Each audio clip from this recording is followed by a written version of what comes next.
When it comes to being loud about your business, we look at everything with such scarcity. And actually, I posted today about volume versus scarcity, but the most common place that most people are scarce is like in posting. I was going to tell a story about one of my friends who does OnlyFans, but I'll save that for for another story. But basically, like, social media is free, and then there's no rule on how often you can post. There's no rule on how many pages you can make. So as a result, there's no rules on how much reach you can have and how loud you can be about your product. You could have 5 social media pages on 5 different social medias on 5 different phones.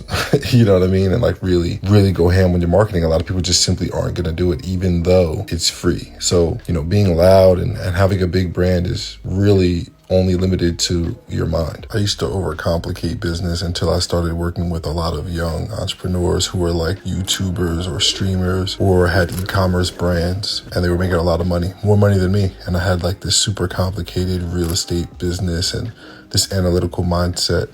But in working with dozens of people who were younger than me and honestly more successful than me, it taught me the lessons in that last slide. It's really that simple. Make a product. It doesn't even matter what it is. It could be cleaning toilets. It could be selling water. The product low-key doesn't matter. The better you are at numbers 2 and 3, the less good the product has to be. And then vice versa, the better your product is, the less good your marketing and sales has to be. Once you have a product, the biggest mistake most businesses make is that they're quiet about it. Like, be loud about your business. Be loud about what you built. Like, be in front of as many people, be obnoxious, build something big. Once you're loud about your business, people are simply going to inquire. That's how being loud works, right? When a company is going out of business, they will literally pay somebody hourly to stand on the corner and spin a sign or wave or tell people to pull into their parking lot. And, company going out of business or big sale or whatever, they'll buy one of those big like floppy things that be like flopping in the wind. Like they'll invest in that. Why is that, right? Same thing goes with being on the internet or any form of marketing, brochures, postcards,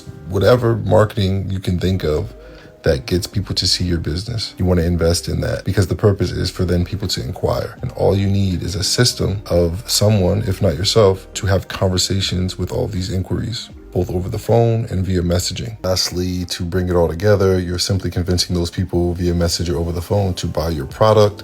The more people you talk to, the more money you make. Even if you absolutely stink at convincing people to buy your product, if you're charging $100 for a product and you have to talk to 10 people just to get one to say yes, then you know that you making $1,000 is as simple as you talking to 100 people. So you just have to beef up your marketing and your sales systems to get you in front of 100 people. And the better you get at selling, the less people you have to talk to make that money. And you can even hire people to do all these different steps that I just said, but it really doesn't need to be more complicated than that. Like in real estate, our product is we buy houses. So we're simply being loud about the fact that we buy houses. And when people inquire, we convince them to let us buy their house. And then once we buy a house and make money from it, we take a majority of that money and we reinvest into the systems to grow them, right? So that's better marketing, louder marketing, marketing in more areas for more eyes, more salespeople, growing our footprint, more people to handle how many inquiries we're getting, which allows us to then buy more houses, right? That scaling, that's the definition of investing or reinvesting in your business. This is how we grow. And it wasn't until I simplified this process that I was able to